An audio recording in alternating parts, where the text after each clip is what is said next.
Rain had a way of softening the edges of things in Rustwood. Dust turned to mud, gunpowder quieted, and even the cries of a young woman dulled beneath the steady drum of water on rooftops.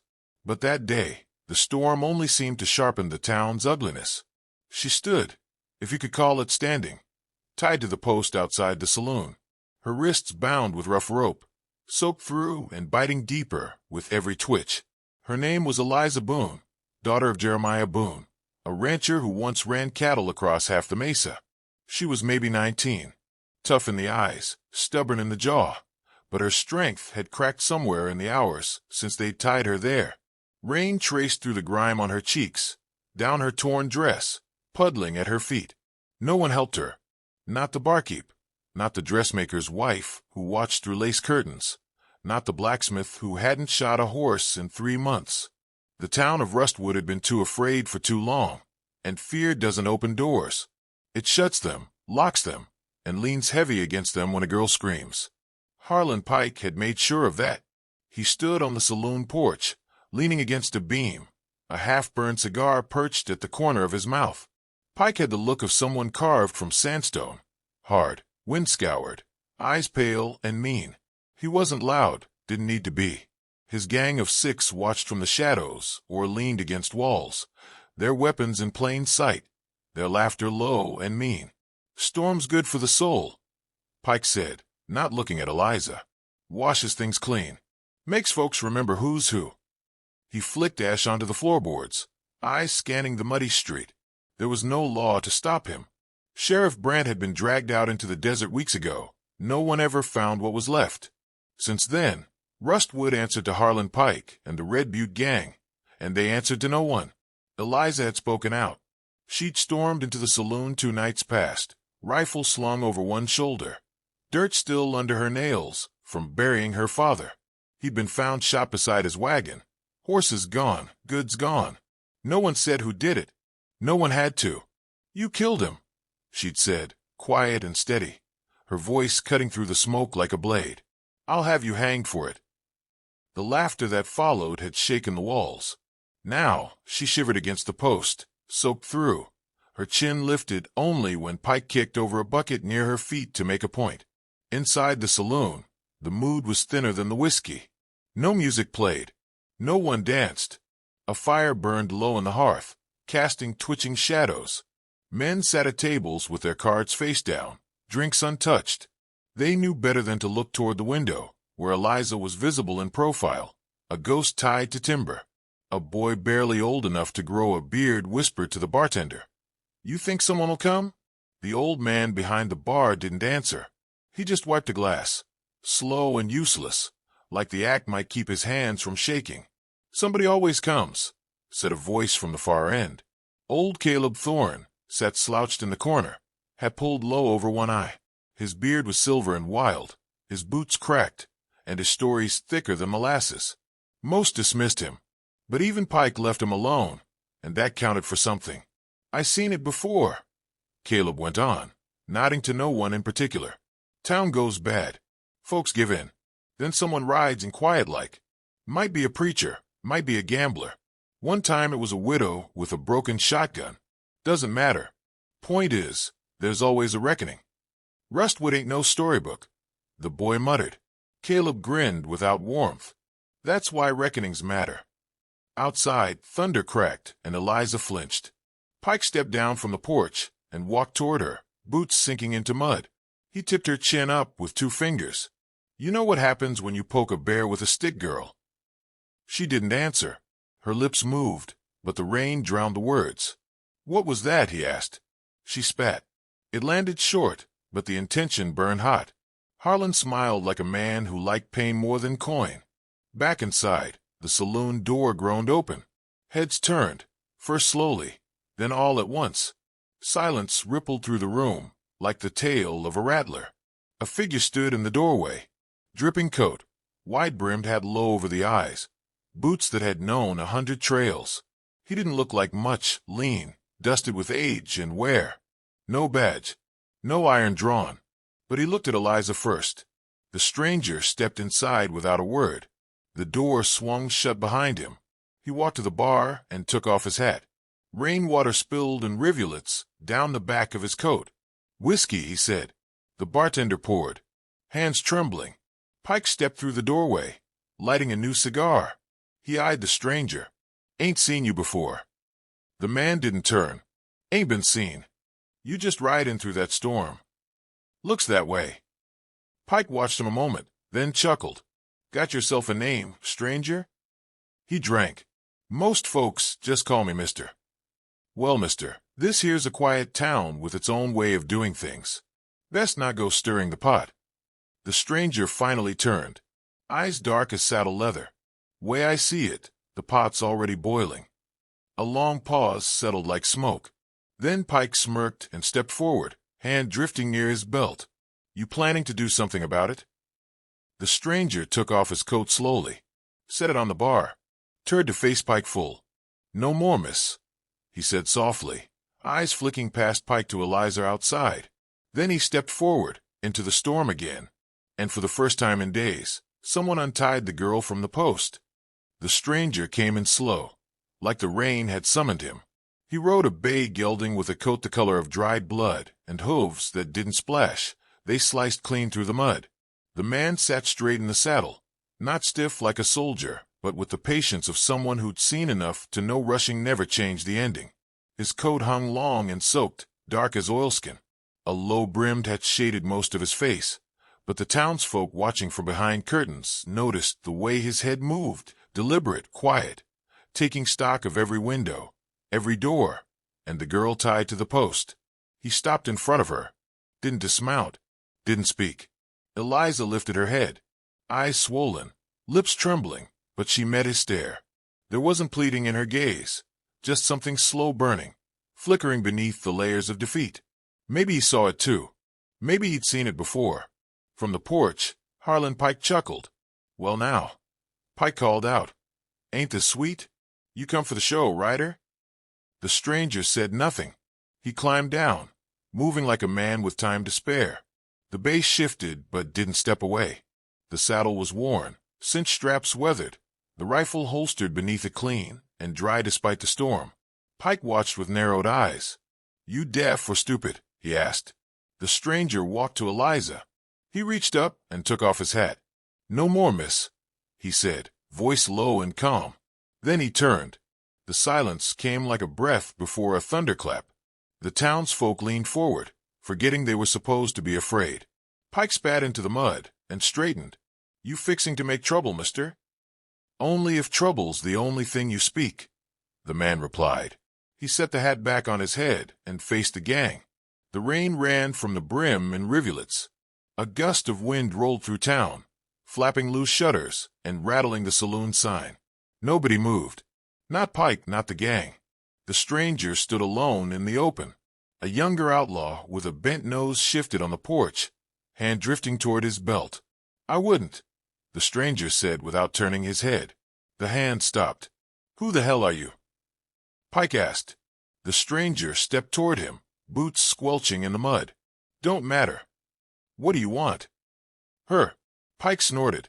"You aiming to play hero? Or is this just some misplaced affection for soaked women and righteous suicides?"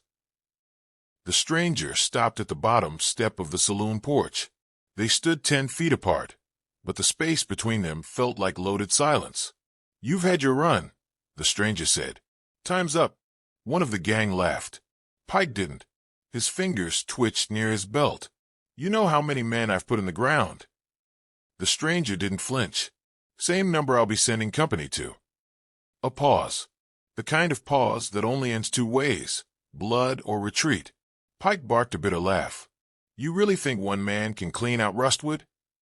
"Maybe not," the stranger said, "but I only need to handle 6. The rest of this town will find its legs soon enough." He turned slightly, just enough for everyone watching to see the pistol at his hip. Not flashy. Well used.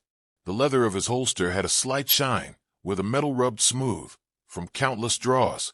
The gang shifted. The porch creaked. Eliza, still tied to the post, closed her eyes. Pike glanced sideways, calculating. The stranger watched him like a hawk watches a rattlesnake, waiting for the coil, not the hiss. Then Pike grinned and stepped back. Not today, he said. Not while you got the rain behind you. He motioned to his boys. One by one, they peeled off, retreating into the saloon's glow. None turned their backs on the stranger. Only after the last man disappeared through the swinging doors did Pike speak again. You bought her an hour, he said. Maybe two. But we'll see if that pistol talks as big when the storm's gone. Then he was gone too. The stranger stood alone, the rain soaking through him. The street empty, but for the horse, and the girl tied to the post. He walked back to Eliza, reached for the knot at her wrists, and pulled. The rope gave. She slumped, and he caught her under the arms, lowering her gently. You all right? He asked. She nodded, though it was barely more than a twitch. Name's Jonah, he said. You're safe now. She looked at him with eyes that didn't believe it yet, not fully. But something in his tone made her want to. He led her to his horse, pulled a canteen from the saddlebag, and offered it. She drank. Up the hill, a lantern flickered in one of the townhouses. A boy watched from the second-floor window, hands pressed to the glass. Jonah didn't look up, but he spoke loud enough to be heard. They'll be back, he said. I won't be gone. Then he lifted Eliza into the saddle, swung up behind her, and turned the horse toward the boarding house. The rain fell steady, but somehow, for the first time in weeks, Rustwood didn't feel quite so small. Pike's boot thudded down the steps of the saloon porch, each step deliberate, echoing over the muddy street like a drumbeat counting off something terrible. His men fanned out with a predator's instinct, spreading across the thoroughfare, hands drifting to rifle stocks and pistol grips. The stranger didn't flinch, didn't twitch a finger. He just stood there, rain sliding down his coat, shoulders squared, eyes fixed on Pike like the world had narrowed to one man. You're late to the dance, mister, Pike said, stepping forward. She earned that post. Boone Ranch needed reminding. You don't know how things run out here. I know how rope cuts, the stranger said, and I know what cowards look like when they talk behind guns. Pike's grin twisted. Is that what this is? You come to talk philosophy in the rain? No, the man said, stepping slowly away from Eliza. I came to see if Rustwood still had a spine. Looks like it don't. Not until now. The street was quiet as a graveyard. Every door had someone behind it. Every window had eyes, and every soul held their breath. Pike's hand inched toward his revolver. You got a name, preacher? The stranger didn't answer. He just rolled his shoulders once, like loosening old bones. You don't need it. Lightning forked behind the hills, a jagged streak across a sky the color of iron. In its glow, 6 guns gleamed beneath the awnings and overhangs. Red Butte men ready to paint the mud red. The first shot cracked like dry timber. The stranger's hand moved in a blur, and a pistol seemed to appear from his coat, smoke curling before the thunder even hit. One of Pike's men, the wiry one with the red sash, dropped into the mud with a wet thump, blood blooming around his collar. Then the street exploded. Eliza fell sideways, yanking herself behind the post as bullets tore into the wooden beam where she'd been tied. The townsfolk scattered back from windows. Lead shrieked past the stranger's head as he spun low, crouching, firing once, twice. Another man folded behind a trough. Pike yelled, ducking behind a barrel, barking orders. The stranger moved like he'd been here before. He didn't run. He flowed from spot to spot, left, pivot, fire. 2 more shots, and another outlaw screamed and staggered into the mud.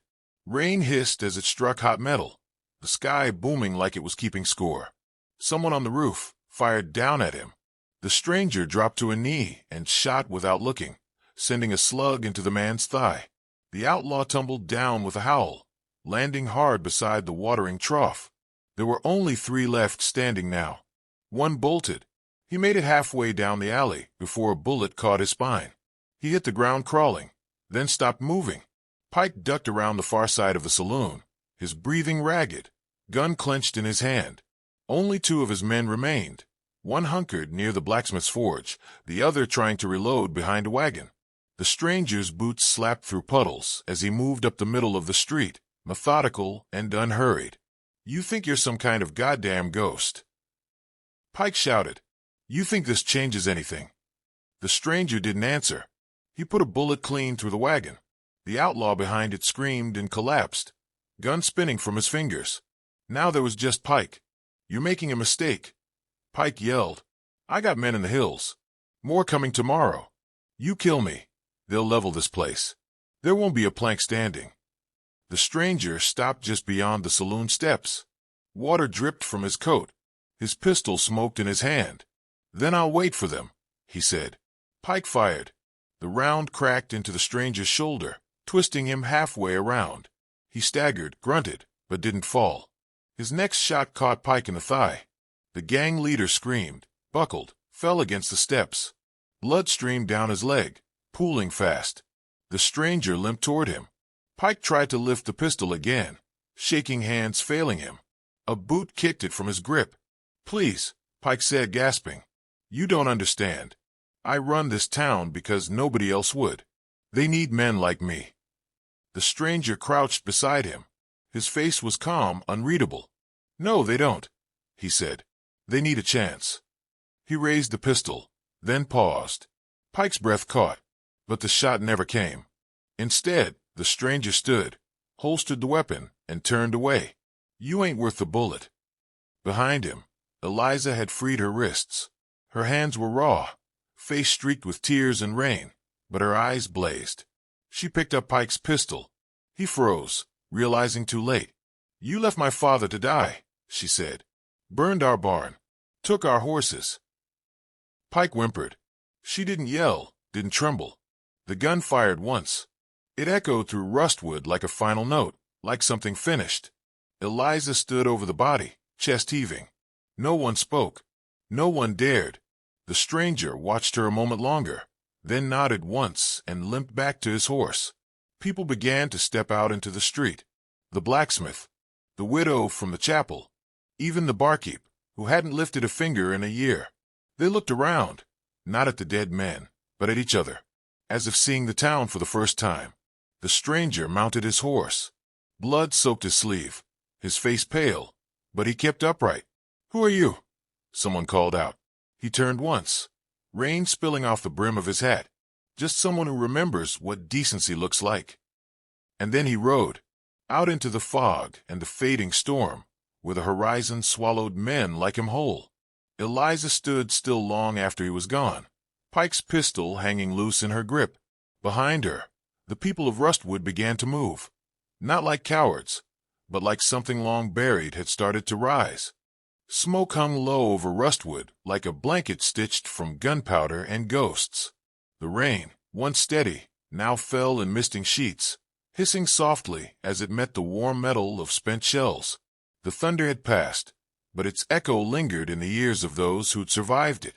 Harland Pike lay face up in the mud, eyes wide, the last breath caught somewhere between disbelief and death.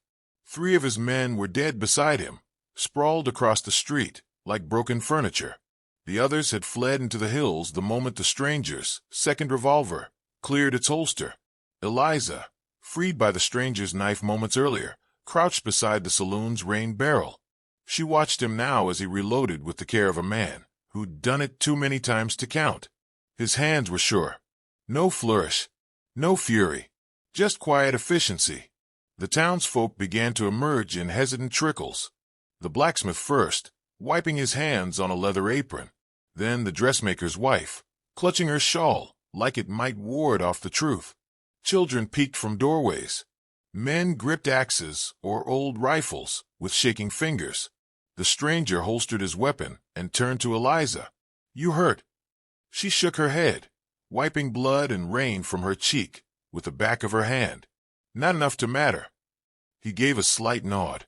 "Then you get to write how this ends." She looked at him hard. "You knew my father?" "No, but I knew men like him." Eliza stood, the post behind her stained where she'd bled. She looked at Pike's body, then up at the crowd gathering in the street. "He said we needed reminding," she said.